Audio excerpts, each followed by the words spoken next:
नमस्कार दोस्तों, मंथन आईक्यू में एक बार फिर से आप सभी का बहुत बहुत स्वागत है।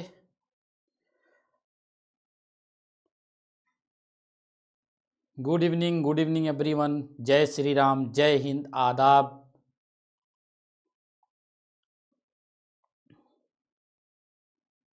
जय भीम।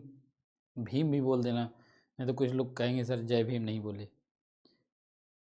और कुछ बोलना हो तो बताओ, वो भी बोल दें। सूरज सर जिंदाबाद जिंदाबाद। हाँ,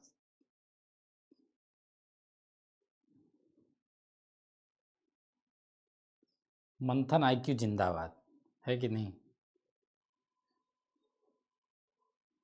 जय भीम।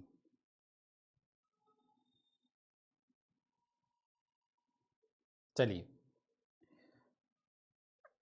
तो कल का क्लास कैंसिल हो गई थी, आप लोग आए चले गए, लेकिन अब ऐसा नहीं होगा। अब हम बने रहेंगे 10 तारीख तक साथ, है कि नहीं।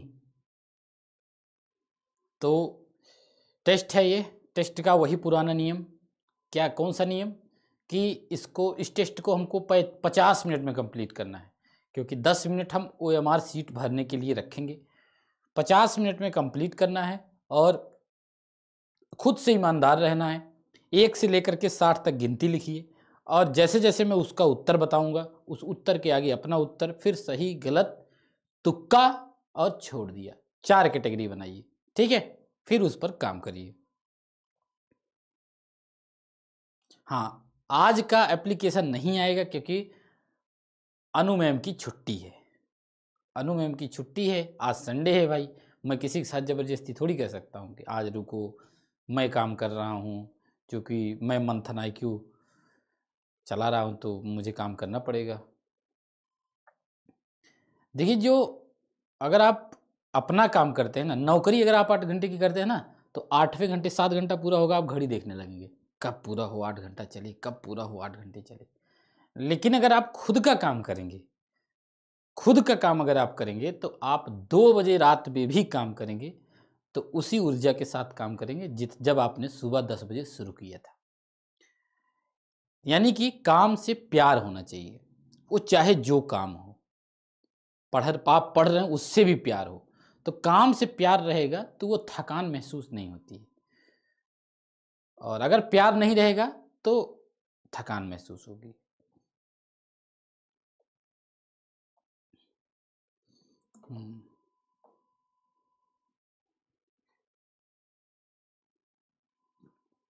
तो ये चीज मैंने भी किया है। तो काम से प्यार होना चाहिए, हैं। जिंदगी बड़ा आसान हो जाता, अगर आपको जिस चीज में मजा हो ना, उसी हिसाब से बस थोड़ा ही पैसा मिले तो मजा। ये बात पहले मैं सुनता था, अब ये बात मैं महसूस करता हूँ। तो महसूस करना और सुनने में अंतर होता है। फिलहाल चलते हैं। तो जो भी काम करें ना, किसी एक का कथन है कि अगर आप नौकरी कर रहे हैं किसी के यहाँ, तो आप उसको खुद का बिजनेस समझ के करिए, और अगर आप बिजनेस कर रहे हैं खुद का, तो आप नौकरी समझ के करिए, तभी सक्सेस मिलती है, वरना सक्सेस नहीं मिलती है। ठीक है, तो अगर आपको दूसरे का नौकरी, क्योंकि ईमानदार तो रहना ही है, तो अपना समझ के अपना बिजनेस। लेकिन वो लोग अपना समझने नहीं देते हैं ना। तो नौकरी आप करने जाएंगे बड़ी कंपनियों में, तो ज़्यादा काम करोगे तो प्रतिबंध आप पे लगा दिया जाएगा कि ये ज़्यादा काम कर रहा है, तुम्हारा दायरा है, तुम अपने दायरे में ही रहो। अगर अपने दायरे से ऊपर जाओगे तो तुमको परेशान किया जाएगा। किसी दिन बात करेंगे प्राइवेट नौकरी में क्या क्या समस्याएं आती हैं, आपको उसका पता होना चाहिए। तो जो लोग किए हो तो जानते ही होंगे, आपको उसका। हाँ, अर्पिता सिंह, हाँ, महसूस करिए, आइए महसूस करिए जिंदगी के ताप को। नहीं, वो तो बैठेगा नहीं। मैं स्टूडेंट की गली में ले चलूंगा आपको। आइए महसूस करिए जिंदगी के ताप को, मैं स्टूडेंट की गली में ले चलूंगा आपको। एक बड़े टीचर से मैं मिला और बात हो रही थी, मैं बहुत दंग रह गया। आपको बताएं कि बात हो रही थी कि किराया ज़्यादा है, मकान मालिक, दिल्ली में क्या हुआ, मकान मालिकों और जो स्टूडेंट है इनके बीच झड़प हो गई। आप लोग देखे होंगे, न्यूज़ वगैरह में आया था, नेहरू विहार में शीशे वगैरह फोड़ दिए गए थे गाड़ी के, क्योंकि किराया बहुत ज़्यादा ले रहे थे, ये लोग मनमाना कर रहे थे। तो एक टीचर, बहुत बड़े टीचर हैं, उन्हीं का, जो आप लोग सुनते हैं, मैं नाम नहीं बताऊँगा, और संयोग से देखिए, संयोग इस बात का है कि मैं भी गया था उसमें। तो क्या हुआ, प्रॉपर्टी डीलर को बुलाया गया और 7-8 स्टूडेंट के जो नेता टाइप के थे उनको बुलाया गया। मैं नेता नहीं था, मैं किसी काम से गया था, लेकिन इत्तेफाक से वहाँ मैं मौजूद था। एक केबिन में ये वार्ता हो रही थी। तो वो जो टीचर है ना, क्या कह रहा है, जो गरीबों का मसीहा होने की बात करता है, बड़ी बड़ी बातें, उसको ये पता ही नहीं है कि दिल्ली में 5,000 में भी रूम मिलता है। उसको ये पता ही नहीं है कि दिल्ली में 4,000 भी रूम मिलता है। उसको यही पता है कि वो रूम तो 10,000 के ऊपर मिलता होगा। और अगर खर्चे की बात करते हैं, उनको ये पता ही नहीं कि एक स्टूडेंट अपना पूरा का पूरा खर्चा 7 से 8,000 में निकाल देता है, और प्रयागराज की बात करें तो 5-6 हज़ार में निकल जाता है। उनको ये पता ही नहीं।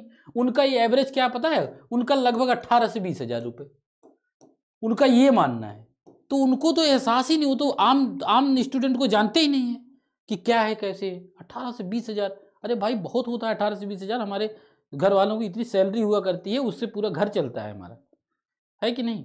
तो जब ये एहसास ही नहीं है, तो ये फीस कैसे कम कर देगा अपने कोचिंग की? 2 लाख 3 लाख ऐसी फीस रहेगा। तो मतलब एहसास ही नहीं है उसको। कम से कम, अगर चलिए महंगाई है, एहसास होता तो ठीक था, उसको ये पता ही नहीं है। हमको आइए, हम दिलाते हैं 3,000 में भी रूम दिल्ली में, क्योंकि हम लोग खोजते हैं, हमको ज़रूरत है। हाँ, 3,000 में भी गोपालपुर मिलता है, बहुत सही कह रहे हैं, वजीराबाद में मिलता है।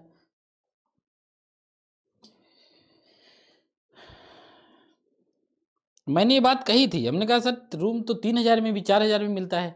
तो मुझे ऐसा बोला गया कि अरे यार क्या बात कर रहे हो, मैंने कहा, चुप हो जाए भाई, नहीं तो फिर बड़े बड़े लोग के बीच में छोटे छोटे लोग अगर बोलेंगे तो ठीक नहीं है। फिलहाल चलिए स्टार्ट करते हैं। बीच में अब कोई बात नहीं, हम लोग क्लास के बाद डिस्कस करेंगे कि क्या कंफ्यूजन रहा, कैसा रहा, और मेरिट भी डिसाइड करेंगे कि आज की मेरिट क्या रही। सवेरे 10 से 12 तक पेपर था और अब एक पेपर था, तो दोनों की मेरिट हम लोग डिसाइड करेंगे। ठीक है, तो फटाफट जुट जाइए और केवल हम लोग आंसर करेंगे। 15 मिनट हो चुका है, 5 बजे पेपर खत्म करेंगे हम लोग। ठीक है, चलिए, नो डिस्कशन, कोई इस पर एक्सप्लेनेशन नहीं होगा, केवल आंसर बताया जाएगा, आप लोग देखिएगा इसका।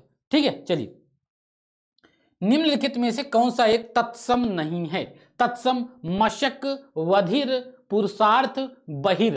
तो इसमें से तत्सम कौन सा नहीं है? कौन सा इसमें से तत्सम नहीं है? तो जो आपका पुरुषार्थ, पुरुषार्थ है, पुरुषार्थ ये तत्सम नहीं है। ठीक है, मशक तो तत्सम है, मसा का, और वधिर तो आपको बहिरा का होगा, और बाहर का बहिर होगा। ठीक है, बाहर का बहिर, तो ये ध्यान में रखना है। आंसर इसका क्या हो जाएगा? सी हो जाएगा। ठीक है, आगे बढ़ जाते हैं हम लोग। दूसरा नंबर सवाल हमारा क्या है? सेकंड नंबर सवाल देख लेते हैं भाइयों। सेकंड नंबर सवाल क्या है? हाँ भाई, सुन रहे होंगे। फिलहाल एक तत्सम शब्द है, एक तत्सम शब्द है मरघट। मरघट, अनत, अंश, लगुड़। तो एक तत्सम शब्द है। 2 नंबर सवाल का आंसर क्या हो जाएगा दोस्तों? इसमें से तत्सम शब्द जानते हैं क्या होगा? लगुड़ होगा। तो तत्सम इसमें से क्या हो जाएगा दोस्तों? इसमें से तत्सम आपका लगुड़ हो जाएगा। ठीक है, चलिए, तो इसका आप समझ जाइएगा। 2 नंबर सवाल का आंसर क्या हो जाएगा? डी हो जाएगा। 3 नंबर सवाल को देख लेते हैं। 3 नंबर, वैसे आप लोगों ने झांक तो लिया होगा ये पेपर, ये 3 सवाल दिख रहा है ना, कुछ लोग पढ़ लिए होंगे। तीसरा फटाफट, तत्सम तद्भव शब्दों का कौन सा युग्म असंगत है? तत्सम तद्भव शब्दों का कौन सा असंगत है? देख लेते हैं। बिंदु, बूंद, पदाति, पैदल, नव्य, नवति, तैल, तेल। तो इसमें से कौन सा असंगत है? तीसरे में कोई बता सकता है? नव्य जो नवति है ना, ये दोनों तत्सम शब्द हैं। ठीक है, ये दोनों तत्सम शब्द हैं। जो एक इसका नया होगा नव्य का, इसका नवति 90 होगा। ठीक है, तो ये गलत है, क्योंकि इसमें तत्सम तद्भव तलाशना था, इसमें तत्सम तत्सम हो गया है, तो गलत है, ये सी हो जाएगा। ठीक है, चलिए चौथे नंबर सवाल को देख लेते हैं। चौथा नंबर सवाल हमारा क्या है?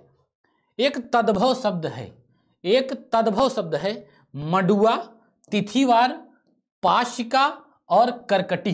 तो इसमें से तद्भव शब्द कौन सा होगा चौथे नंबर में? कोई बता सकता है कि इसका तद्भव शब्द कौन सा होगा दोस्तों? तो जो आपका मडुआ है, मडुआ, मडुआ इसमें आपका तद्भव शब्द है, मंडप का होता है मडुआ, मंडप का, है कि नहीं? तो ये आपका, मैं अब फिर से बता दे रहा हूं, आपका ये पेपर करने का तभी मतलब समझ में आएगा जब इसका उत्तर आपको पता हो, लेकिन ये भी पता हो कि इसका तत्सम क्या होगा, तद्भव क्या होगा, चारों ऑप्शन का। तभी इस प्रश्न का, इस टेस्ट का मतलब आपको निकल कर आएगा, नहीं तो टेस्ट का कोई मतलब नहीं निकलना है। ठीक है, केवल प्रश्न का उत्तर ही रट लेना, बहुत आ जाएगा। अगर प्रश्न और ऑप्शन सेम आ जाएगा, बहुत आ जाएंगे, 60 सवाल आ जाएंगे, इससे आपका सिलेक्शन तो नहीं होगा। तो ये लेकिन गारंटी है, अगर इन चारों ऑप्शन का भी आपको पता है तो इसी से आएगा, ऐसे ही आएगा इतने सारे टेस्ट। तो ये जरूर ध्यान में रखना है आपको, उसीलिए मैं इतना एक्सप्लेनेशन कराया हूं और इसीलिए मैं आपको पीडीएफ दे देता हूं। फिलहाल कितने तैयार हैं आप देखते हैं। अलग्न, अलग्न शब्द किसका तत्सम है? अलग्न, अलग का, लग्न का, लगना का, बिलगाव का। तो इसका आंसर क्या हो जाएगा? 5 नंबर सवाल का जवाब क्या हो जाएगा दोस्तों? अलग्न का तत्सम हो जाएगा आपका अलग। अलग्न एक शब्द का तत्सम अलग है, अलग का है ना, अलग का ये तत्सम है, तो आंसर हो जाएगा 5 का ए। ठीक है, चलिए आगे देख लेते हैं। 6 नंबर सवाल हमारा क्या है? 6 नंबर सवाल दोस्तों, 6 नंबर सवाल को देखते हैं क्या है। निम्नलिखित में कौन तत्सम शब्दों की जोड़ी नहीं है? तत्सम शब्दों की जोड़ी नहीं है। लक्षपति साटी, महार्घ मधुक, नृप्त, पांव, नकुल और धनिका। यानी कि दोनों में क्या होना चाहिए? तत्सम होना चाहिए। ठीक है, तो चलिए देखिए, तत्सम मतलब ये भी तत्सम हो, ये भी तत्सम हो, ये भी तत्सम हो, ये भी तत्सम। किसका तत्सम हो एक अलग प्रश्न है, वो नहीं, लेकिन तत्सम। लेकिन आप देख रहे होंगे नृप्त, नृप्त तो एक तत्सम है जिसका तद्भव, नृप्त क्या है? नृप्त एक तत्सम शब्द है। और पांव क्या है? पांव एक तद्भव है, पांव तद्भव है जिसका तत्सम होता पाद। तो अगर पाद होता तो सही हो जाता, लेकिन ये गलत है। आंसर क्या हो जाएगा? सी। 6 नंबर समझे ना आप? बिल्कुल सी हो जाएगा। तो समझ जाइएगा, जो नहीं समझ में आएगा तुरंत इस प्रश्न को नोट करिए, अभी तुरंत हमको कॉल करिएगा। 60 सवाल खत्म होने के बाद 9415790665। कोई भी कंफ्यूजन किसी भी प्रश्न में होगा, आप तुरंत हमसे क्लास के जस्ट बाद पूछ लीजिएगा लाइव। ठीक है, अब कोई कंफ्यूजन रखना नहीं है। चलिए, स्कंद, स्कंद का सही तद्भव शब्द है। स्कंद का कंध, कंधा, कद्दू, इसमें से कोई नहीं। स्कंद का सही तद्भव क्या होगा भाई? 7 नंबर सवाल का क्या हो जाएगा भैया? कंधा हो जाएगा। क्या हो जाएगा? कंधा हो जाएगा। आगे देख लेते हैं 8 नंबर सवाल हमारा क्या है। 8 नंबर सवाल, दिया सलाई का तत्सम भाई, दिया सलाई का तत्सम है दीर्घ सलाई, दीप सलाका, दिया सलाई, दीप सलाई। तो दिया सलाई का तत्सम है। 8 नंबर सवाल का क्या हो जाएगा जवाब? बिल्कुल सही बता रहे हैं, दीप सलाका हो जाएगा दोस्तों, दीप सलाका। तो आज से आप लोग दिया सलाई को दीप सलाका बोलेंगे। ठीक है, चलिए कहिएगा मम्मी दीप सलाका नहीं है, कहेंगे क्या? कहे मम्मी दीप सलाका दे दीजिए, अगरबत्ती जलाना है। कहेंगे दीप सलाका क्या होगा, पगला गए हो का? 9 नंबर सवाल, निम्नलिखित में से तद्भव तत्सम का शुद्ध युग्म कौन सा है? तद्भव तत्सम का शुद्ध युग्म, एक तरफ है तद्भव और दूसरी तरफ है तत्सम। ठीक है, तो देख लेते हैं इसमें शुद्ध युग्म कौन सा हो है। घाट, घट, पंक्ति, पंदर, पंदरह और जाना, गमन, ओश, आंसू। तो आंसर इसका क्या हो जाएगा? इसका आंसर क्या हो जाएगा? कौन सा एक शुद्ध युग्म है तद्भव तत्सम की दृष्टि से? तो जो आपका ये घाट और घट है यही एक शुद्ध है, बाकी सभी अशुद्ध हैं। ठीक है, बाकी सभी अशुद्ध है, क्योंकि पंगत का तो पंक्ति होगा, पंक्ति का पंगत होगा, और आपका किसका? जाना का आपका यति होगा, और ओस का आपका अवश्याय होगा, ओस का अवश्याय होगा। ठीक है, चलिए बेलन मिलेगा। हाँ बेलन, मम्मियाँ बेलन से बहुत मारती हैं ना? क्यों भाई? हमारी मम्मी तो नहीं मारती हैं बेलन से, कभी नहीं मारी हैं। जो बेलन से मम्मियाँ मारती हैं ना, वो लड़कियों को बेलन से मारती हैं, मैंने ये भी देखा है। बहनें भले खा जाएंगी मार बेलन से, लड़के नहीं बेलन से खाते हैं। ठीक है, चलिए पति लोग खाते होंगे बेलन से मार है कि नहीं? हाँ, ऐसी उम्मीद है मुझे कि पति लोग खा सकते हैं। चलिए, अग्रहायन, अग्रहायन किस एक का तत्सम शब्द है? अग्रहायन, आंगन का, आढ़त का, अगहन का या फिर आभूषण का? तो 10 नंबर सवाल का जवाब क्या हो जाएगा? 10 नंबर सवाल का आंसर हो जाएगा सी, अग्रहायन का क्या होगा? अगहन का। ठीक है चलिए,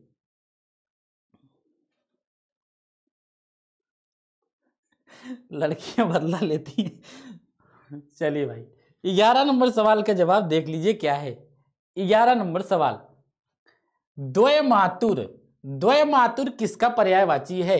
गणेश का, ब्रह्मा का, तेजस्वी का, विष्णु का? तो 11 नंबर सवाल का आंसर क्या हो जाएगा? 11 नंबर सवाल का आंसर हो जाएगा ए, द्वयमातुर किसका पर्यायवाची है? तो द्वयमातर जो है वो गणेश का पर्यायवाची है। किसका पर्यायवाची है? गणेश का पर्यायवाची है। ठीक है, चलिए आगे देख लेते हैं। अगला अगला सवाल देख लेते हैं क्या है। अब छोड़ दीजिए भाई, चलिए 12 नंबर सवाल। 12 नंबर सवाल क्या है? निम्नलिखित में से कौन सरस्वती का पर्यायवाची शब्द नहीं है? सरस्वती का पर्यायवाची शब्द नहीं है। बागेश्वरी, गिरा, महाश्वेता, पद्मा। तो सरस्वती का पर्यायवाची नहीं है इसमें से कौन सा भाई? तो आपका जो पद्मा है दोस्तों, ये किसका? सरस्वती का ले, लक्ष्मी का पर्यायवाची है। किसका पर्यायवाची है ये लक्ष्मी का पर्यायवाची है, पद्मा। ठीक है, तो आंसर हो जाएगा डी आपका। बाकी ये सभी किसके पर्यायवाची हैं? सरस्वती के पर्यायवाची हैं। चलिए 13 नंबर सवाल को देख लेते हैं। 13 नंबर सवाल हमारा क्या है? 13 नंबर सवाल क्या है दोस्तों? निम्नलिखित में से कौन सा एक कौवा, कौवा का पर्यायवाची नहीं है? कौवा का पर्यायवाची नहीं है पिसुन, करठ, वायस, कीर। तो 13 नंबर का क्या हो जाएगा? कीर किसका पर्यायवाची है दोस्तों? कीर जो है वो मिट्ठू का पर्यायवाची है, तोता का। किसका पर्यायवाची है? तोता का पर्यायवाची है। ठीक है, बिल्कुल बिल्कुल, गुड, कीर। चलिए अगला सवाल देख लेते हैं। 14 नंबर सवाल का आंसर क्या हो जाएगा? कोविद। कोविद जो है, कोविद किसका पर्यायवाची शब्द है? कोविद किसका पर्यायवाची है? मेघ का, पंडित का, समुद्र का, सर्प का? कोविद किसका पर्यायवाची है?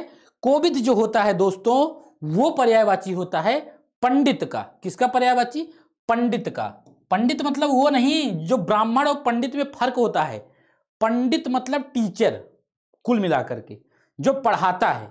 जैसे मैं पढ़ा रहा हूं तो मैं पंडित हूं, और जैसे कोई कुछ वेद पुराण पढ़ा रहा है तो वो भी पंडित है।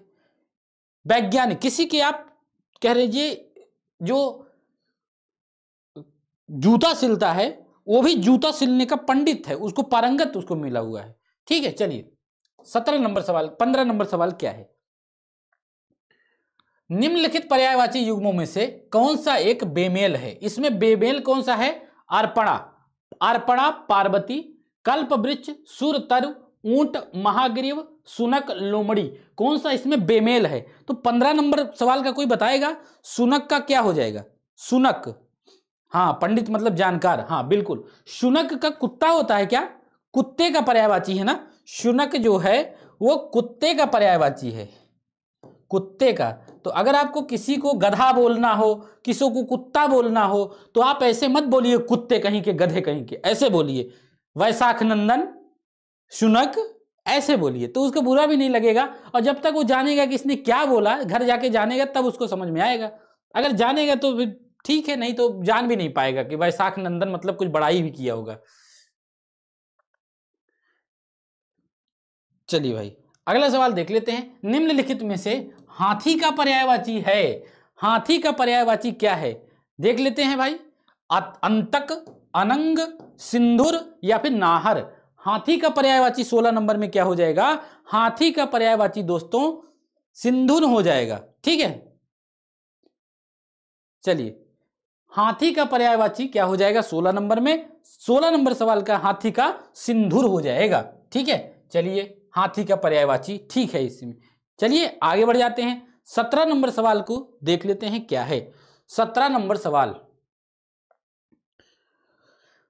श्वेतवाहन, श्वेतवाहन परंतक विभूत्सु शब्द पर्यायवाची है, किसका है भाई? श्वेतवाहन परंतक विभूत्सु किसका पर्यायवाची है? ये कामदेव का, अर्जुन का, कुबेर का, यम का। तो 17 नंबर सवाल का जवाब क्या हो जाएगा दोस्तों? 17 नंबर सवाल का जवाब हो जाएगा आपका ये अर्जुन का पर्यायवाची है कि नहीं? अर्जुन का पर्यायवाची है। चलिए आगे देख लेते हैं 18 नंबर सवाल हमारा क्या है। ठीक है, जिसको किसी भी प्रश्न में डाउट होगा तो वो मुझे कॉल कर लेगा क्लास के जस्ट बाद, मैं रहूंगा लाइव में ही कॉल रिसीव कर लूंगा। फिलहाल 18 नंबर सवाल क्या है? निम्न में से कौन सा एक विद्युत का पर्यायवाची नहीं है? विद्युत का, चंचला, क्षण प्रभा, दामिनी, पुंज। तो 18 नंबर का क्या हो जाएगा? पुंज। पुंज, पुंज विप्तक इसका नहीं है ना। पुंज जो होता है किरणों का पुंज मतलब समूह, ठीक है, तो पुंज नहीं है। आंसर क्या हो जाएगा? पुंज। आगे देख लेते हैं सडानन। सडानन पर्यायवाची किसका है दोस्तों? सडानन, शिव का, कार्तिकेय का, मोर का, नाग का। तो सडानन पर्यायवाची किसका है? तो सडानन जो पर्यायवाची है दोस्तों वो किसका पर्यायवाची है? वो कार्तिकेय का पर्यायवाची है। किसका? कार्तिकेय का पर्यायवाची है। यानी कि इसका आंसर बी हो जाएगा 19 नंबर में। ठीक है, 20 नंबर भी दिख रहा है आपको। यमुना का पर्यायवाची कौन सा नहीं है इसमें से? बताइए भाई, यमुना का पर्यायवाची कौन सा नहीं है? कृष्णा, सूर्यसुता, कालिंदी, तनुजा। तो आपका इसमें से जो यमुना का पर्यायवाची नहीं है वो तनुजा हो जाएगा। तनुजा किसका पर्यायवाची है? तनुजा जो है वो पुत्री का पर्यायवाची है, डॉटर। 21 नंबर सवाल की तरफ हम लोग बढ़ते हैं। 21 नंबर सवाल हमारा क्या है देखते हैं। निम्नलिखित विलोम युग्मों में कौन सा एक युग्म अशुद्ध है? इसमें से अशुद्ध छांटना है विलोम युग्मों में से। छांट लीजिए। बहुत सही, वाह, इतना अच्छा सब लोग कह रहे हैं। आदित्य कह रहे हैं पेपर कठिन है। कहां आदित्य कठिन है? सब लोग तो दे रहे हैं सही उत्तर। चलिए देखिए, निम्नलिखित विलोम युग्मों में से कौन सा एक युग्म अशुद्ध है? उत्तिथ, पतित, आतप, निरातप, इति, अथ, सरल, क्रूर। तो 21 नंबर सवाल का जवाब क्या हो जाएगा? इसमें से कौन सा एक विलोम की दृष्टि से अशुद्ध है? देखिए, सरल का विलोम होता है कुटिल, ठीक है, सरल का विलोम होता है कुटिल, और क्रूर का विलोम होता है सदय। सदय होता है क्रूर का विलोम, यानी कि यह सुमेलित नहीं है। आंसर हो जाएगा डी। आगे बढ़ जाते हैं 22 नंबर सवाल की तरफ। हमारा 22 नंबर सवाल क्या है? ठीक है, देखो भाई, निम्नलिखित युग्मों में से कौन सा एक सही सुमेलित नहीं है? इसमें से आपका कौन सा सही सुमेलित नहीं है? कौन सा? एक तरफ है शब्द और दूसरी तरफ है विलोम। कौन सा इसमें सुमेलित नहीं है? कुरूप, सुरूप, उन्नयन, अवनयन, रुच्छका, विरूप, जागरण, निद्रा। तो सही सुमेलित इसमें से कौन सा नहीं है भाई? देखिए, रुक्ष का विलोम स्निग्ध होता है, ठीक है, रुक्ष का स्निग्ध होता है। स्निग्ध कैसे लिखा जाएगा भाई? स्निग्ध, तो स्निग्ध लिखा जाता है स्निग्ध, ग और धा, आधा गा धा, स्निग्ध होता है। और विरूप, ठीक है, चलिए, तो ये आपका गलत हो गया, सी। ठीक है, चलिए 22 नंबर सवाल का सी हो जाएगा। आगे देख लेते हैं 23 नंबर सवाल।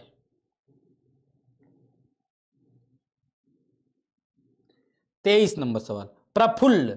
प्रफुल्ल का विपरीतार्थक, विपरीतार्थक बोले चाहे विलोम बोले दोनों एक ही बात है। ठीक है, चलिए क्या बता दें? चलिए अभी बता देंगे। प्रफुल्ल का विपरीतार्थक शब्द है अप्रफुल्ल, म्लान, तिमिर, आलोक। तो प्रफुल्ल का विलोम क्या हो जाएगा? प्रफुल्ल का विलोम म्लान होता है। प्रफुल्ल का विलोम क्या होता है? प्रफुल्ल का विलोम म्लान होता है। आगे देख लेते हैं, मतभेद का विलोम क्या होता है? मनभेद, ग्लानि, मुखुर, मुखर या फिर मतैक्य। तो मतभेद का विलोम क्या होता है? बताइए भाई, मतभेद का विलोम क्या होता है? मतैक्य होता है कि नहीं? तो जो आपका इसमें मतभेद का विलोम क्या होगा? मतैक्य। मतभेद और एक मत दोनों आपस में विपरीतार्थक है। ठीक है, चलिए भाई, मुखर का तो मौन होता है। आगे देख लेते हैं 25 नंबर सवाल। तो 24 हो गया, 25 नंबर सवाल क्या हो जाएगा उसको देख लेते हैं।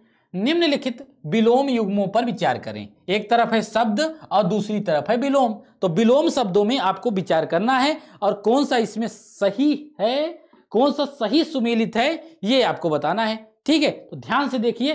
प्राची, प्रतीची, दुरात्मा, तुच्छात्मा, यथेष्ट, कम। तो इसका बताओ भाई क्या हो जाएगा इसका आंसर?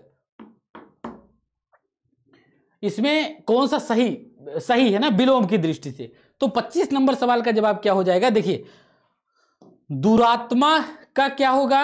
महात्मा। तुच्छात्मा नहीं, दुरात्मा का महात्मा हो जाएगा। दुरात्मा का क्या हो जाएगा? महात्मा हो जाएगा। ठीक है, तो बाकी यही नहीं है, तो सुमेलित कौन सा हो गया? 1 और 3। तो 1 और 3 कहाँ है भाई? 1 और 3 ए में है, तो आंसर क्या हो जाएगा? ए हो जाएगा।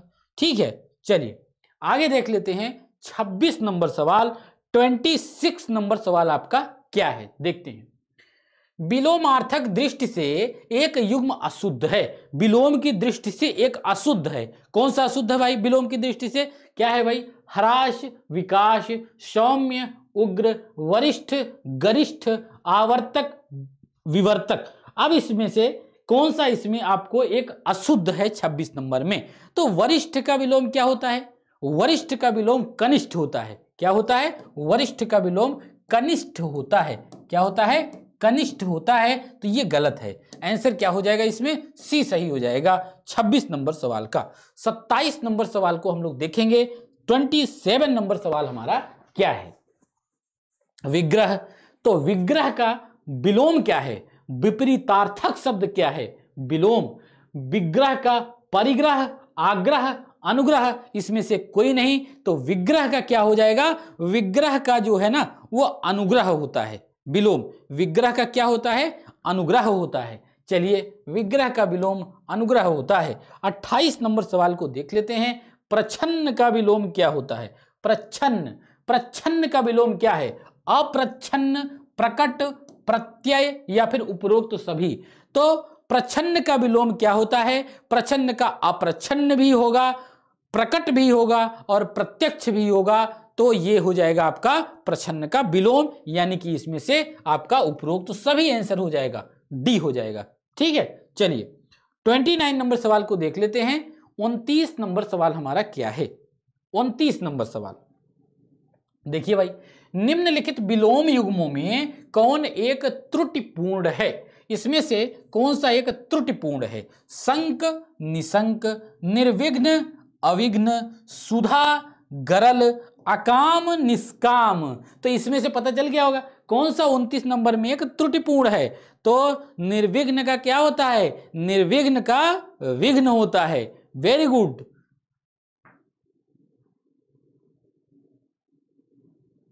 ठीक है, तो 29 नंबर सवाल का जवाब क्या हो जाएगा? ये हो जाएगा निर्विघ्न। ये निर्विघ्न का क्या होगा? ये विघ्न होगा। विघ्न, अविघ्न नहीं, विघ्न। ठीक है, बी होगा। जो भी डाउट हो नोट कर लीजिए। आप ना छोड़ के आगे बढ़ना सीखिए। जब तक आप छोड़ के आगे नहीं बढ़ेंगे, किसी में डाउट है, गलत है, अभी डिस्कस कर लेंगे 5 मिनट बाद, क्यों परेशान है? आगे देखते हैं। इतना उतावलापन ठीक नहीं है। जवानी में उतावलापन होता है, अब हम लोग की तो उम्र हो चुकी है। चलिए 30 नंबर, प्रीति। प्रीति का विलोम है अप्रीति, द्वेष, उत्प्रीति, घृणा। तो प्रीति का विलोम क्या होगा भाई? प्रीति का विलोम होगा, क्या होगा? प्रीति का द्वेष होता है। क्या होता है? प्रीति का द्वेष होता है। ध्यान रखना है इस बात को। ठीक है, प्रीत द्वेष, हमें आपसे द्वेष है, आई हेट यू। ठीक है, तो ऐसे अगर बोलना किसी को तो बोल देना है। 14 फरवरी के लिए रखना है। ठीक है, और भी कई सारे शब्द हैं, इसके लिए एक कॉल करना पड़ेगा आपको। मैं बता सकता हूं कि कैसे आपको किस किस उच्चारण के साथ आप मना करते हैं। भाई देखो, सूपनखा मत बन जाना। लक्ष्मण जी को सूपनखा ने प्रपोज किया, नाक कान सब काट लिए। 14 फरवरी को सावधान, ठीक है, तो ये उल्टा भी हो सकता है। उस समय था लक्ष्मण ने काट लिया था, और वो कौन सा युग था? त्रेता युग था। आज कौन सा युग है? कलयुग है। आज अगर लक्ष्मण बन के जाओ, आज जो है सूर्पनखा की नाक नहीं कटेगी, आज लक्ष्मण की ही नाक कट जाएगी, सूर्पनखा काट लेंगी, ठीक है। तो अब ध्यान रखना है इसका, कलयुग है, काम बदल गया है, बहुत सावधान से। मुझे तो चिंता हो रही है कई लोगों की, क्लास में आए पता चले नाक ही नहीं है आज 15 फरवरी को। वह स्थान जहां रानी निवास करती है, वाक्यांश हेतु उचित शब्द क्या है? राजप्रसाद, राजमहल, रनिवास, रानी निवास। तो इसका आंसर क्या हो जाएगा भाई? इसका आंसर क्या हो जाएगा 31 नंबर सवाल का? 31 नंबर सवाल का आंसर क्या हो जाएगा? रनिवास। वह स्थान जहां रानी निवास करती हैं रनिवास कहा जाता है, ठीक है, ध्यान देना है इस बात को। सावधान रहें, सतर्क रहें, फरवरी में मन को अपने काबू में रखें, नहीं तो कलयुग है, ध्यान देना है। धुरी को धारण करने वाला भाई, धुरी को धारण करने वाला वाक्य खंड के लिए एक शब्द क्या है? महीधर, धुरीधर, धुरंधर, धराधर। तो इसका आंसर क्या हो जाएगा? 62 नंबर सॉरी 32 नंबर सवाल का आंसर क्या हो जाएगा? इसका हो जाएगा धुरी को धारण करने वाला। धुरी को धारण करने वाले को क्या कहते हैं? धुरंधर कहते हैं। धुरी को धारण करने वाले को धुरंधर कहा जाता है, ध्यान में रखना। 32 का आंसर सी हो जाएगा, ठीक है। सावधानी हटी नाक कटी, ये एक मुहावरा चलेगा। चलिए 33 नंबर सवाल की तरफ देख लेते हैं। 33 नंबर सवाल, जो पूर्व में हुआ था पर अब नहीं है, जो पूर्व में हुआ था पर अब नहीं है, वाक्यांश हेतु उचित शब्द है, क्या है? यथापूर्व, भूतपूर्व, भवितव्य, पश्चात्य। तो 33 नंबर सवाल का आंसर क्या हो जाएगा? 33 नंबर सवाल का आंसर हो जाएगा जो पूर्व में हुआ था पर अब नहीं है, उसको क्या कहते हैं? वो था भूतपूर्व, ठीक है, तो उसको भूतपूर्व कहते हैं। चलिए आगे देख लेते हैं 34 नंबर सवाल। 34 नंबर सवाल हमारा क्या है? वाक्यांश है और दूसरी तरफ है एक शब्द, चारों रट डालिए। थोड़ा सा खिला हुआ, कौन सा इसमें सुमेलित नहीं है? यानी कि 3 सुमेलित है, जो सुमेलित नहीं है उसको देख लेंगे। चलिए क्या हुआ? वाक्यांश और एक शब्द, थोड़ा सा खिला हुआ, आधे खिला, जिसकी आंखें मगर जैसी हों, मकराक्ष, 100 वर्ष का समूह, शताब्दी, भाषण देने में चतुर, वाग्मी। तो 34 नंबर में कौन सा? देखिए थोड़ा सा खिला हुआ को क्या कहते हैं? मुकुल कहा जाता है। क्या कहा जाता है? थोड़े से खिले हुए को मुकुल कह दिया जाता है, ठीक है। और अध खिला मतलब आधा खिला हुआ, थोड़ा और आधा में अंतर है। अगर यही होता आधा खिला हुआ तो अध खिला हो जाता, लेकिन थोड़ा खिला हुआ तो इसका क्या हो जाएगा? मुकुल हो जाएगा, ध्यान देना है, ठीक है। चलिए आगे देख लेते हैं। तो ए हो जाएगा इसका आंसर। 35 नंबर सवाल को देख लेते हैं। 35 नंबर सवाल, प्रदोष। प्रदोष शब्द हेतु उचित वाक्यांश है। प्रदोष शब्द हेतु उचित वाक्यांश क्या है? रात्रि का प्रथम पहर, रात्रि का द्वितीय पहर, जो दोष रहित हो, जो दोषी हो। तो 35 नंबर का आंसर क्या हो जाएगा दोस्तों? प्रदोष क्या होता है? जो रात्रि का पहला पहर होता है उसी को प्रदोष कहा जाता है, ठीक है। आंसर क्या हो जाएगा? रात्रि का प्रथम पहर। आगे देख लेते हैं। 36 नंबर सवाल हमारा क्या है? 36 नंबर सवाल है 700 दोहों का समूह। 700 दोहों का समूह क्या कहलाता है भाई? उसको क्या कहते हैं? सात्रोत, सतसई, सतगोई, इसमें से कोई नहीं। आंसर क्या हो जाएगा? इसका आंसर हो जाएगा सतसई, सतसैया के दोहरे। देखन में छोटे लगे, घाव करे गंभीर। 36 नंबर सवाल। 37 नंबर सवाल को देख लेते हैं क्या है। 37 नंबर सवाल। 37 नंबर सवाल, निम्नलिखित में से कौन सा एक बेमेल है? खाने की इच्छा बुभुक्षा, जिसको त्याग दिया गया हो, त्यक्त, जिसका संबंध उपन्यास से हो, उसको उपन्यासिक क्या कहते हैं? उपन्यासिक।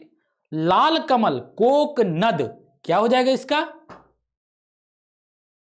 तो इसका आंसर 37 नंबर सवाल का जवाब क्या हो जाएगा? जिसका संबंध उपन्यास से हो उसको क्या कहते हैं? उसको उपन्यासिक कहा जाता है कि औपन्यासिक कहा जाता है? उसको औपन्यासिक कहा जाता है, औपन्यासिक। ठीक है, औपन्यासिक कहा जाता है, ध्यान में रखना, इसको गलत नहीं करना है। सी हो जाएगा इसका। ठीक है, तो क्या बोला है? कौन सा एक बेमेल है? तो बेमेल हमने क्या लगा दिया? सी लगा दिया। 38 नंबर सवाल की तरफ देख लेते हैं। 38 नंबर सवाल, 38 नंबर सवाल क्या है देख लेते हैं। समाज को नई दिशा देकर नए युग की शुरुआत करने वाला, समाज को एक नई दिशा देकर नए युग की शुरुआत करने वालों को क्या कहते हैं? युग दृष्टा, युग प्रणेता, युग प्रवर्तक या फिर युगांतरकारी, युगांतकारी। तो उसको क्या कहते हैं जानते हैं? उसको कहा जाता है युग प्रवर्तक। क्या कहा जाता है दोस्तों? उसको कहा जाता है युग प्रवर्तक। ठीक है, चलिए कहां गया? युग प्रवर्तक कहा जाता है। तो 38 नंबर सवाल का आंसर क्या हो जाएगा? सी हो जाएगा। 39 नंबर सवाल को देखिए और इसका जवाब दीजिए, क्या हो जाएगा? यायावर, यायावर शब्द हेतु उचित वाक्यांश है। यायावर हमेशा घूमते फिरते रहने वाला, यायावर राजगद्दी का उत्तराधिकारी, या फिर युग का निर्माण करने वाला, या फिर इसमें से कोई नहीं। तो 39 नंबर सवाल का यायावर मतलब आवारा, हमेशा घूमते फिरते रहने वाला। ठीक है, हमेशा घूमते रहने वाला। चलिए ए हो जाएगा। 40 नंबर सवाल, 40 नंबर सवाल क्या है? जिसे कोई इच्छा ना हो, जिसे कोई इच्छा ना हो, वाक्य खंड के लिए सही शब्द है अनिच्छा, अतीन्द्रिय, ऐष्णा, निष्प्रिय। तो 40 नंबर सवाल का जवाब क्या हो जाएगा? उसको क्या कहते हैं? उसको निष्प्रिय कहा जाता है। तो 40 नंबर का क्या हो जाएगा आंसर? जिसे कोई इच्छा ना हो उसको निष्प्रिय कहा जाता है, ध्यान में रखना है। इसका आंसर हो जाएगा डी। चलिए आगे देख लेते हैं। 41 नंबर सवाल, 41 नंबर सवाल क्या हो जाएगा देखते हैं। निम्नलिखित वाक्यों में से किस एक में विधेय विशेषण का प्रयोग हुआ है? भाई तो इसमें से विधेय विशेषण का प्रयोग किस में हुआ है? कौन बताएगा?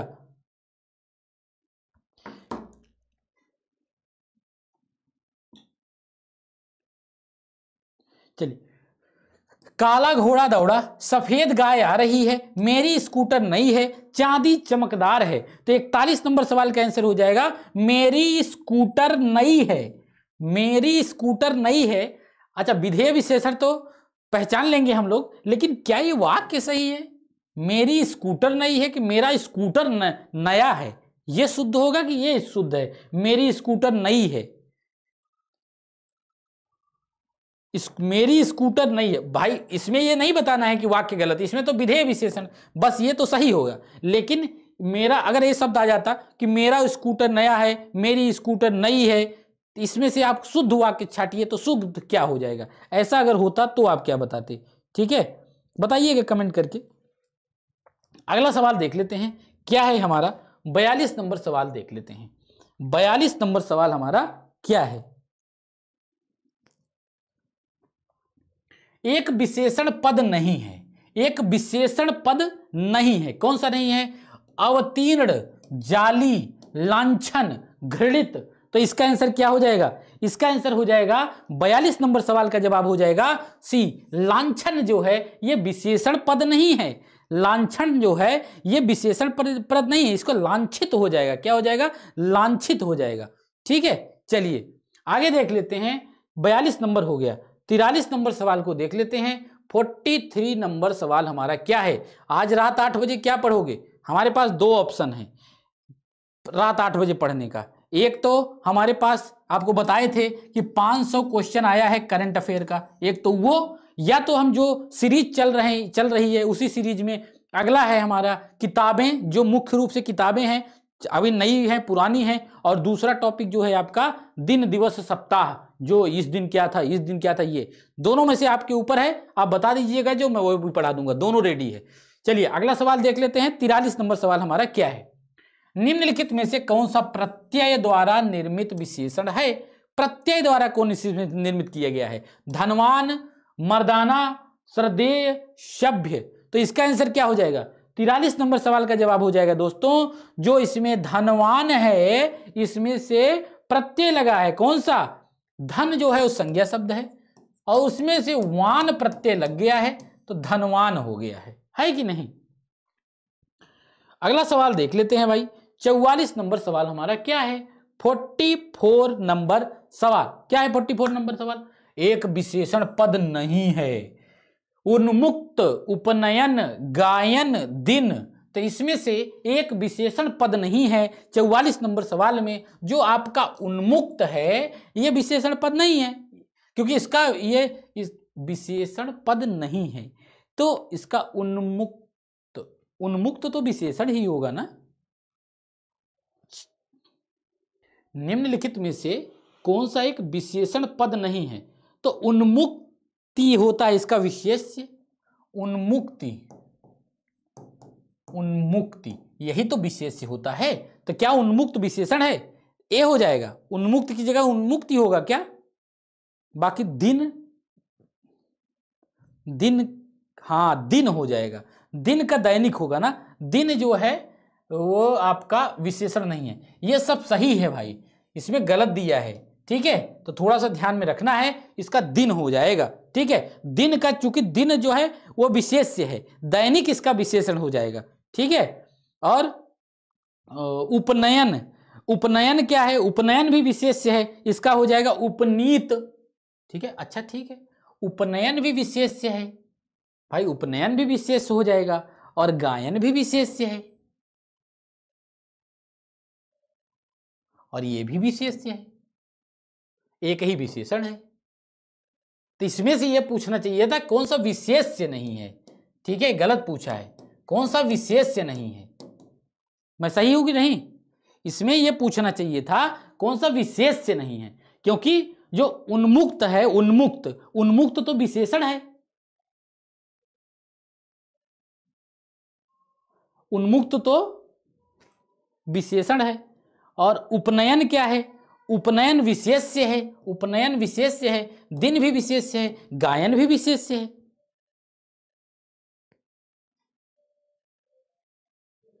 चलिए ठीक है, तो ये मैं बता दिया, आप समझ जाइए क्या होगा। प्रश्न थोड़ा सा गलत है। 45 नंबर सवाल को देख लेते हैं क्या है। ज्यादा समय नहीं लेंगे ना, तो क्योंकि पेपर भी तो खत्म करना है, नहीं तो समय कहाँ है आपके पास। उपनयन विशेषण है?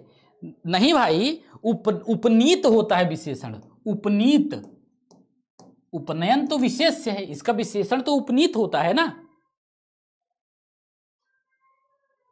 हाँ, नहीं अगर उसमें से काट देंगे तो आपका उत्तर सही हो जाएगा। इसमें से नहीं काट दीजिए। कौन सा एक विशेषण पद नहीं है? नहीं तो विशेषण पद है, तो विशेषण इसमें से अगर काट देंगे तो हाँ उन्मुक्त हो जाएगा, ठीक है। अगर नहीं काट देंगे तो एक विशेषण पद है तो इसमें से उन्मुक्त हो जाएगा विशेषण, ठीक है। बाकी ये सभी विशेष्य है। हाँ आप सही कह रहे हैं, इसको नहीं को काट देते हैं तब ये हो जाएगा उन्मुक्त विशेषण हो जाएगा, ठीक है। चलिए आगे देख लेते हैं। गंगा का विशेषण शब्द है, 45 नंबर सवाल। गंगा का विशेषण शब्द है गांगेय, गांधर्व, गंतव्य, शुद्ध। तो 45 नंबर सवाल का आंसर क्या हो जाएगा? इसका गंगा का विशेषण जो है वो गांगेय हो जाएगा। 45 नंबर सवाल का आंसर क्या हो जाएगा?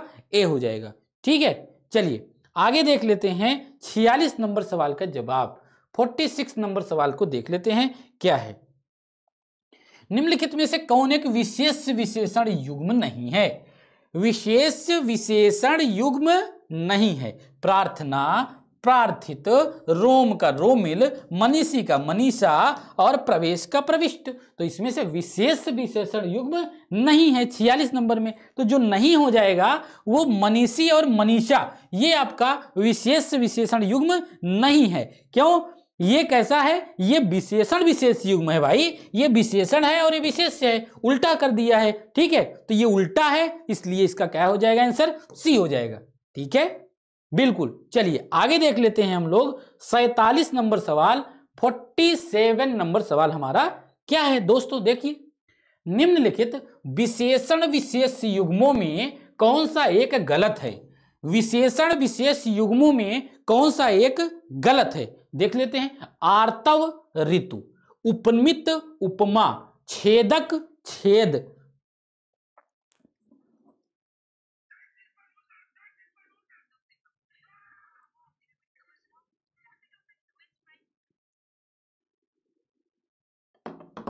चलिए, तो इसका क्या हो जाएगा, 47 नंबर का सवाल देखिए। वैध एक विशेषण शब्द है। क्या है वैध, वैध एक विशेषण शब्द है और इसका विधि होगा ना, विशेष से विधि होगा, विधि होगा, विधि, तो ये गलत है। ठीक है, आंसर क्या हो जाएगा, डी। तो 47 नंबर सवाल का आंसर क्या हो जाएगा, 47 का डी होगा, बी नहीं होगा भाई, डी होगा, डी डी डी। चलिए अगला सवाल देख लेते हैं। 47 नंबर सवाल हो गया। 48 नंबर सवाल को देख लेते हैं, हमारा क्या है, 48 नंबर सवाल। 48 नंबर, क्रोधित व्यक्ति का स्वभाव धूल भरी आंधी के समान होता है। वाक्यांश में विशेषण पद है व्यक्ति आंधी, इसमें से क्या विशेषण शब्द है, व्यक्ति आंधी, क्रोधित धूल भरी, क्रोधित आंधी या व्यक्ति धूल भरी। तो 48 नंबर सवाल का जवाब क्या होगा, इसका क्रोधित और धूल भरी, यही आपका विशेषण पद है। ठीक है, तो 48 नंबर सवाल का आंसर क्या हो जाएगा, ये बी हो जाएगा। ठीक है, चलिए बी हो जाएगा। तो आप लोग से निवेदन है कि एक दिन हम हिंदी के ऊपर मंथन करेंगे और केवल डाउट सेशन होगा। जिस भी क्वेश्चन में आपको हिंदी में डाउट हो, उस एक दिन में हम लोग सब लोग मिल के मंथन करेंगे। आप और हम दोनों लोग मिल करके लाइव बैठ करके जो गलत है हिंदी में, जो चीजें आपने बहुत जगह कंफ्यूज, क्योंकि हिंदी कंफ्यूजिव है, अगर मान लीजिए वो प्रश्न आ गया तो हम लोग का उत्तर क्या होगा, इस पर हम एक बहस करेंगे, बैठ करके मंथन करेंगे। आप लोग की अनुपस्थिति अनिवार्य है, जल्द ही मैं उसकी घोषणा कर दूंगा ग्रुप पर, और इस पर आपको लग जाएगा एक वीडियो। ठीक है, तो देखते रहिएगा, नोटिफिकेशन चला जाएगा, आप लोगों को जरूर जुड़िएगा, आप लोगों से रिक्वेस्ट है। ठीक है, तो चूंकि मुझे भी बहुत समय नहीं मिलता दोस्तों रिसर्च करने का, और मैं भी उतना कर नहीं पाता हूं, तो मेरा ये मानना है कि आपका गलत नहीं होना चाहिए किसी भी कीमत पर। कुछ चीजें मुझसे गलत हो जाती हैं, कुछ आपने कहीं किताबों में कुछ, कहीं किताबों में कुछ, तो जरूर आना है। ठीक है,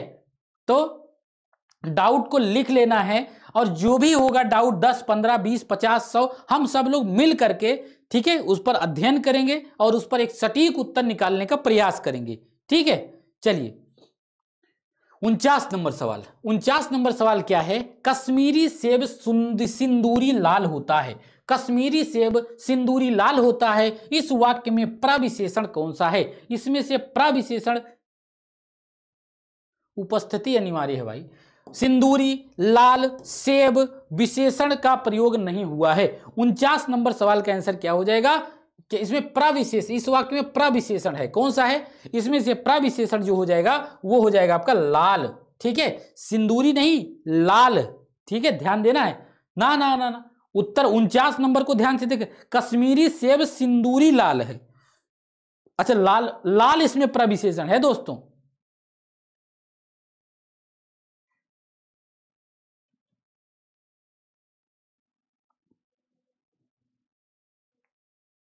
लाल विशेषण नहीं है, सिंदूरी, सिंदूरी लाल है। चलिए ठीक है, इस पर भी हम लोग बहस करेंगे, क्योंकि यहां पर बहुत ही डिस्क्राइब करके लिखा गया है कि लाल जो है वो प्रविशेषण है, सिंदूरी नहीं। कश्मीरी सेब सिंदूरी होता है, कश्मीरी सेब सिंदूरी लाल होता है, तो इसमें डिस्क्राइब करके दिया गया, इसलिए इसको हम तत्काल गलत नहीं, प्रथम दृष्टया गलत नहीं साबित कर देंगे, क्योंकि उसका भी थोड़ा सम्मान करेंगे। फिलहाल अभी हम इसको मान के चलते हैं लाल को, फिलहाल हम इस पर डिस्कस कर लेंगे। ठीक है, चलिए 49 नंबर सवाल। 50 नंबर सवाल का आंसर क्या होगा देख लेते हैं। बहुत सारा गेहूं, बहुत सारा गेहूं में किस प्रकार का विशेषण है। गुणवाचक विशेषण, आवृत्तवाचक, क्रमवाचक और अनिश्चितवाचक। तो आंसर क्या हो जाएगा, 50 नंबर सवाल का आंसर हो जाएगा अनिश्चित परिमाणवाचक। क्या हो जाएगा,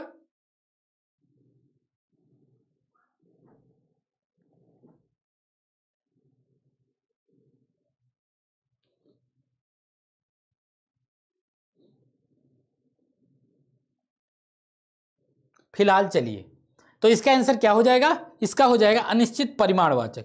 51 नंबर सवाल का दोस्तों देखिए क्या है, 51 नंबर सवाल आपका क्या हो जाएगा, देखते हैं। निम्नलिखित में से कौन सा एक शुद्ध वर्तनी वाला शब्द है, शुद्ध वर्तनी वाला। अच्छा सभी लोग लाइक तो कर दो यार, 800 से ज्यादा लोग देख रहे हो फिर भी लाइक नहीं किए हो 800, सभी लोग फटाफट लाइक करिए, सब लोग लाइक करिए जो लाइक नहीं किए हैं प्लीज, और शेयर भी कर दिया करिए दोस्तों। 51 नंबर देख लीजिए, निम्नलिखित में से कौन सा एक शुद्ध वर्तनी वाला शब्द है, धोबिन, परीक्षा, समुज्ज्वल, बिरहिणी। तो 51 नंबर में क्या होगा भाई, जो धोबिन कैसा है, शुद्ध वर्तनी वाला है ना, बाकी कुछ न कुछ सब में गलत है। परीक्षा, परीक्षा होता है, बड़ी की मात्रा होती है, गलत है। समुज्ज्वल ऐसे नहीं लिखा जाता है, समुज्ज्वल आधा जा एक और होता है, ठीक है, तो समुज्ज्वल 2 आधा जा होता है। और बिरहिणी नहीं होता है, विरहणी, विरहणी, ठीक है, तो आंसर क्या हो जाएगा, धोबिन। आगे देख लेते हैं, 52 नंबर सवाल आपका क्या हो जाएगा, 52 नंबर सवाल आपका क्या हो जाएगा। निम्नलिखित में से एक शुद्ध वाक्य है, शुद्ध वाक्य, यह पानी का कुआं सूखा क्यों है, अपना पराया की भावना, गिलास के अंदर दूध है, भारत का भूगोल की एक प्रति खरीदनी है, भारत का भूगोल की एक प्रति खरीदनी है। तो इसमें से आपको क्या शुद्ध नजर आ रहा है, 52 नंबर सवाल का केवल यही एक शुद्ध नजर आ रहा है, बाकी सभी इसमें कुछ न कुछ अशुद्ध हैं। यह कुआं सूखा क्यों है, या पानी का कुआं नहीं, यह कुआं सूखा क्यों है, ठीक है, अपना पराये की भावना नहीं, अपने पराये की भावना, और गिलास के अंदर दूध नहीं, गिलास में दूध है, ठीक है। चलिए 53 नंबर सवाल को देख लेते हैं, 53 नंबर सवाल हमारा क्या हो जाएगा, 53 नंबर सवाल देख लेते हैं भाई। निम्नलिखित शब्दों में से कौन सा एक अशुद्ध है, अशुद्ध कौन सा है, प्रेयसी, ज्योत्सना, बहिरंग, कोमलांगी। तो 53 नंबर सवाल का जवाब क्या हो जाएगा, इसका हो जाएगा कौन सा एक अशुद्ध है, तो प्रेयसी गलत है, प्रेयसी होगा, प्रेयसी, ये सा पे छोटी की मात्रा नहीं, बड़ी की मात्रा, ठीक है। चलिए 94 नंबर सवाल क्या हो जाएगा, देख लेते हैं। अशुद्ध वाक्य का चयन करना है, इसमें से आपको अशुद्ध वाक्य का चयन कर लीजिए। चलिए देख लेते हैं। स्वतंत्रता संघर्ष के दौरान बंगाल के अनेक पत्र और पत्रिकाओं को प्रकाशन होता है, स्वतंत्रता संघर्ष के दौरान भारत के अनेक पत्र और पत्रिकाओं को प्रकाशन होता है, ठीक है। प्रातःकाल घूमने में स्वास्थ्य बेहतर होता है, यहाँ अशोभनीय वातावरण है, मुझे मेले में जाना है। 54 नंबर सवाल का जवाब क्या हो जाएगा, इसमें से अशुद्ध वाक्य का चयन करना है, तो अशुद्ध इसमें से एक ही हो जाएगा, पत्र पत्रिकाओं होना चाहिए ना। चलिए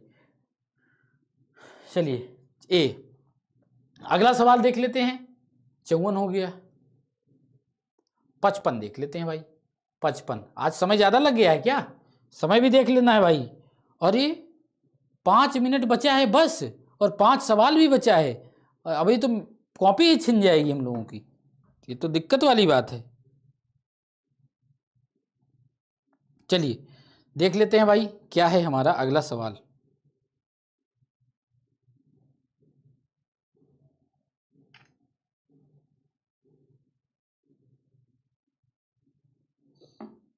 चलिए निम्नलिखित वाक्यों में कौन एक शुद्ध है, इसमें से कौन सा एक शुद्ध है। खबर सुनकर मैं विस्मय हो गया, उन सभी में से तुम ही सबसे पहले पहुंचे, अपना पराया की भावना, शिक्षा लेने में कंजूसी क्यों। 55 नंबर सवाल का जवाब क्या हो जाएगा, 55 नंबर, उन सभी में से तुम ही सबसे पहले पहुंचे, ये आपका एक शुद्ध है, ठीक है। तो 55 नंबर सवाल का आंसर क्या हो जाएगा, 55 नंबर सवाल का आंसर दोस्तों बी हो जाएगा, ठीक है, क्या हो जाएगा, बी। 56 नंबर को देख लेते हैं, 56 नंबर हमारा क्या है, 56 नंबर सवाल को देख लेते हैं।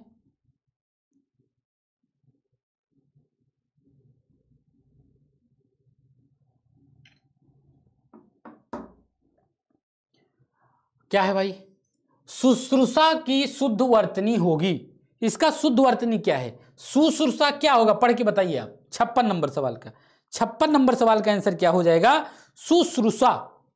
शुश्रूषा क्या गलत है? हाँ शु होगा ना, तो इसमें से क्या हो जाएगा? सु, सलजम वाला सा। ठीक है, इसमें क्या हो जाएगा दोस्तों? सलजम वाला सा हो जाएगा।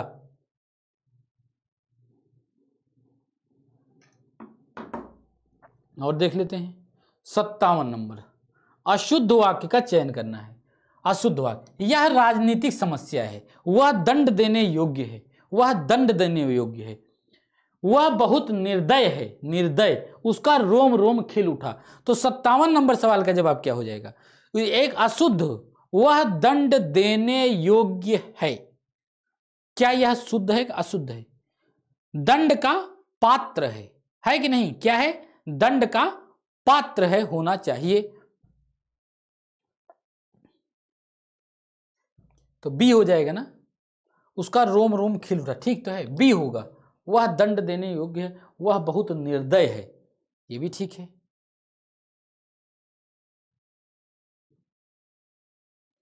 ठीक है, वह दंड का पात्र है।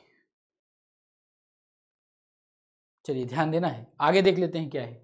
58 नंबर सवाल, 58 नंबर सवाल क्या है दोस्तों, देख लेते हैं। तो लाइक बढ़ा दो भाई, लाइक नहीं बढ़ाओगे? वर्तनी की दृष्टि से अशुद्ध शब्द है, अशुद्ध शब्द है आस्तीन, द्रवीभूत, सांसारिक, विद्यार्थी गण। तो इसमें से क्या हो जाएगा? 58 नंबर सवाल, जो विद्यार्थी गण है, विद्यार्थी गण होता है कि विद्यार्थी गण होता है?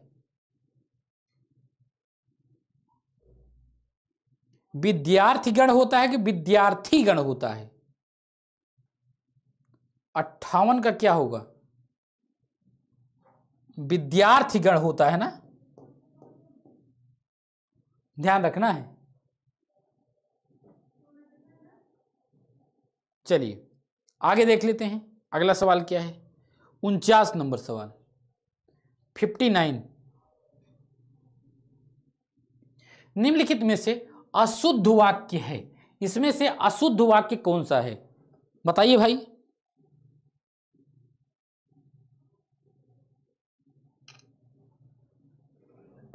अशुद्ध वाक्य, पंडित नेहरू की मृत्यु बहुत ही दुखपूर्ण थी, धन से रहित जीवन व्यर्थ है, उसका क्या दोष दिया जाए, यह वांछनीय नहीं है। इसका आंसर क्या हो जाएगा? इसका कौन सा अशुद्ध वाक्य है 59 नंबर में? 59 नंबर का पंडित नेहरू की मृत्यु बहुत ही दुखद पूर्ण, गलत है, बहुत ही दुखद थी। कैसी थी? बहुत ही दुखद थी, याद रखिएगा। ठीक है,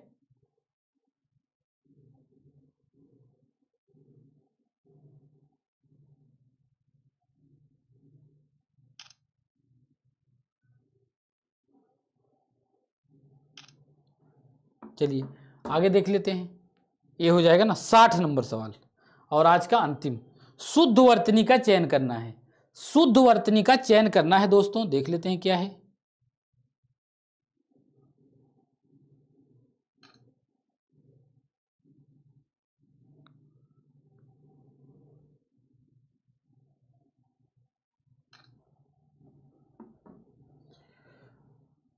आधीन, बारात, आशीर्वाद, गुरुजी। तो इसमें से शुद्ध वर्तनी कौन है 60 नंबर में? तो 60 नंबर में सिर्फ बारात ही शुद्ध है, यानी कि इसका आंसर बी हो जाएगा। ठीक है, तो अभी मेरिट में बता देता हूं आज की क्या मेरिट गई है। और रात 8 बजे करंट अफेयर का होगा क्लास, बहुत ही इंपॉर्टेंट क्लास है, क्योंकि जो इसका पेपर हुआ था एपीएस का, उसमें किताबों के बारे में बहुत पूछा गया था, बुक के बारे में। तो उसीलिए बुक जितनी भी हैं सब इंपॉर्टेंट एक साथ पढ़ा दी जाएंगी, और दिन दिवस समारोह ये सब सारी चीज़ें एक साथ बता दी जाएंगी। तो करेक्ट 8 बजे, और डेली 10 से 12 सुबह जीएस का, और शाम को 4 से 5 हिंदी का। जब तक पेपर ना हो जाए बस इसी पे लगे रहना है, नया कुछ भी नहीं पढ़ना है, नहीं तो डिस्टर्ब हो जाएंगे। ठीक है, डिस्टर्ब नहीं होना है, अपने आप को बचा के रखना है। ठीक है, तो चलिए सबसे पहले मेरिट में बता देता हूं आज की मेरिट क्या गई है। आज की मेरिट क्या रहने वाली है भाई? मेरिट ये रहने वाली है, सुबह देख लीजिए जीएस का जो पेपर हुआ था, जीएस में अगर आपका 2-3 मेरिट में बताता हूं, एक तो 90 से 100 के बीच में कुछ लोगों का सही हुआ होगा, ठीक है, आराम से हो सकता है, कोई बहुत बड़ी बात नहीं है। और हिंदी में किसी लोग का 55 से 60 के बीच में सही होगा, तो इनसे हमारा कंपटीशन नहीं है, ये ऊंचे लेवल की बात है, इनसे कोई डर नहीं है। 100 160 हो गया, 90 और 95 कुछ परसेंट लोग होंगे, 90 और 55 कितना हो गया, 100 कितना 5 9 5 14 145, यानी कि जिसका 145 से 160 के बीच में आ रहा है, काफी लोगों का आ रहा भी होगा, तो इसमें क्या होगा, इनसे हमको डर नहीं है, ये ऊंचे लेवल की बात है, कोई बात नहीं है। और एक मेरिट ये फर्स्ट कंडीशन ये बन सकती है। दूसरा सेकंड कंडीशन क्या बन सकती है, ये जीएस जो है, जीएस में कितने सही हो गए, 80 से 90 नंबर, 80 से 90 नंबर सही हैं। और हिंदी में कितने सही हैं, हिंदी में आपके 50 से 55 नंबर, तो ये कितना हो गया, 145 नंबर हो गया, और 80 और 5 130 नंबर, यानी कि जो 130 से लेकर के 145 हैं, इनसे हमारा बहुत घनघोर कंपटीशन है, यही हमको पहुंचना है, यही हमको पहुंचना है, ध्यान देना है, ठीक है, यहीं पहुंचना है, और यहीं आप सेफ भी महसूस करेंगे, ये भी ध्यान देना है। एक चीज हो गया, तो ये इनको क्या सलाह है, कुछ भी नया नहीं पढ़ें, जैसे पढ़ रहे हैं, जो इतना दिन पढ़ा वहीं पढ़ते रहें, लालच मत दिखाइए, लालच से बचिए, जो इतना दिन पढ़े उसको समेट लीजिए, बहुत पर्याप्त है, डरेंगे नहीं, खुशी रहेंगे, सुखी रहेंगे। तीसरी कंडीशन ये बन सकती है, थर्ड कंडीशन क्या बन सकती है दोस्तों, थर्ड सिचुएशन ये बन सकती है कि आपका जीएस में जो है ना, वो आ रहा है 70 से 80 नंबर, और हिंदी में आपका आ रहा है, ये जीएस हो गया, और हिंदी में आपका आ रहा है कितना नंबर, 45 से 50 नंबर, ये आ रहा है, यानी कि 130 और कितना 115, 115 से अगर 130 के बीच में आ रहा है, थोड़ा सा सजग हो जाइए, आप लोगों को यहां पहुंचना है, 130 से 145, प्रैक्टिस शुरू कर दीजिए, किसकी, कंपाइलेशन की, जो इतना दिन पढ़े हैं, जो डेली टेस्ट होता है उसका एक्सप्लेनेशन शुरू कर दीजिए, डेली पढ़िए उसका एक्सप्लेनेशन, एक भी गैप नहीं, ठीक, मेहनत कर लीजिए, 7-8 दिन की बात है, आराम से आप 115 और 130 बॉर्डर पे बिल्कुल रहेंगे, क्यों खतरा मोल लेते हैं, थोड़ी सी मेहनत करिए, पहुंचिए 130 145, सेफ रहिए, ठीक है, तो यह आपको यहां पहुंचना है। अगर आपका स्कोर जीएस में 65 नंबर तक आ रहा है, 60 से 65 नंबर, और जीएस में, और हिंदी में आपका कितना नंबर आ रहा है, 40 नंबर आ रहा है, 40 से 45 नंबर, यानी कि आपका 110 और 100 के आसपास, 100 से 110 है, आपको भी यहीं पहुंचना है, तो आप इनसे थोड़ी सी ज्यादा मेहनत करना पड़ेगा। अगर इससे भी कम आ रहा है, टेंशन नहीं लेना है, इससे कम वाला इतना आ रहा है तो टेंशन नहीं लेना है, 100 से 110, बहुत ज्यादा प्रेशर में नहीं आ जाना है, लेकिन सावधान हो जाना है, मेहनत कर लेना है, ठीक है, आपको पहुंचना यही है, 130 से लेकर के 145, कितना आसान है यार, 140 सवाल आएंगे, उसमें से आपको सिर्फ 80 ही तो सही करना है, या 80-90 सही करना है। हिंदी में 50-55 आसानी से सही हो जाते हैं, सबके हो सकते हैं, कोई इसमें बहुत बड़ा रॉकेट साइंस नहीं है। हिंदी में आपका 50 से 55 आपका यही टारगेट होगा, जो नहीं पढ़े हैं वो सब्जेक्ट अब बिल्कुल छोड़ दीजिए, और आपका जीएस में हिंदी जीएस 80 से 90 और इस 50, अगर आपका 130 बन रहा है और 145, तो आप सेफ हैं, बिल्कुल सेफ हैं, ध्यान देना है इस बात को, तो यही आपको इसको रखना है। बाकी बात करेंगे 8 से 10 बजे, ठीक है। हेलो जी, गुड इवनिंग। हाँ बताइए।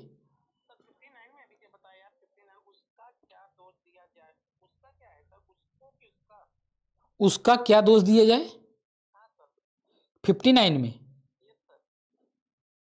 एक मिनट देखता हूँ मैं, ठीक है, और कोई डाउट, 59 और कौन सा, ठीक है मैं देखता हूँ।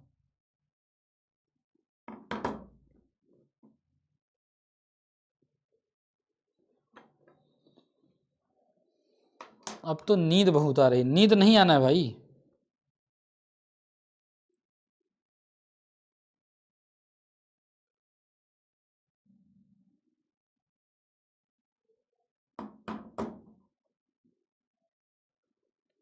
ये कह रहे हैं सर कि 59 देख लीजिए, उसका क्या दोष दिया जाए।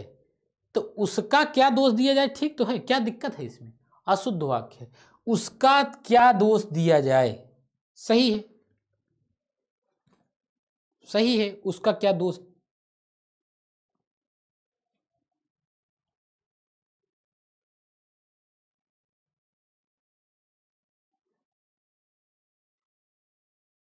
सही तो है, उसका क्या दोष दिया जाए।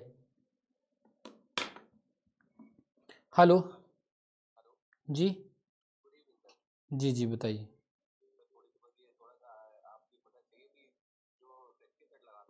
हम्म। इस पर हम चर्चा करेंगे 10 बजे रात में, ठीक है, 8 से 10 टेस्ट कर लेंगे, फिर उस पर चर्चा करेंगे। चलिए ठीक है, धन्यवाद। तो जो कैसे नंबर कम आ रहे हैं और क्या, ये सब चीज़ों पर हम बात करेंगे, ठीक है। तो क्लास रेडी करना है 8 बजे, 8 बजे सभी लोग को आना भी है। 8 बजे अजीब नहीं थी क्रिएटिव जी, अच्छी थी। तो आप लोग को 8 बजे आना भी है, तो थोड़ा सा मैं भी रेडी हो जाऊं, कुछ चीज़ कंटेंट वगैरह तैयार कर लूं, तो इसलिए 8 से 9:30 बजे तक हम पढ़ेंगे, मार्क्स बूस्ट करेंगे, और 9:30 से आधे घंटे हम लोग बातें करेंगे, ठीक है, आराम से आज बैठ करके, कोई दिक्कत नहीं है, संडे है, ठीक है। तो ठीक है, तो अभी हम लोग क्लास को एंड करते हैं। Thank you very much. जो नहीं लाइक किए हैं वो कृपया करके लाइक कर दें, और जो नए आए हैं उनका मंथन आईक्यू पर बहुत बहुत स्वागत है। आप भी सब्सक्राइब करिए चैनल को और मंथन आईक्यू परिवार का हिस्सा बनिए। बाकी पढ़ते रहिए, कोई भी डाउट होगा हम लोग आपस में बैठ करके बातें करते हैं, कोई दिक्कत नहीं है। और जो नहीं लाइक किए हैं लाइक कर दें, और 1-2 लोगों को शेयर कर दिया करिए दोस्तों, ठीक है। तो ठीक है, क्लास को एंड करते हैं। थैंक यू वेरी मच, ठीक है।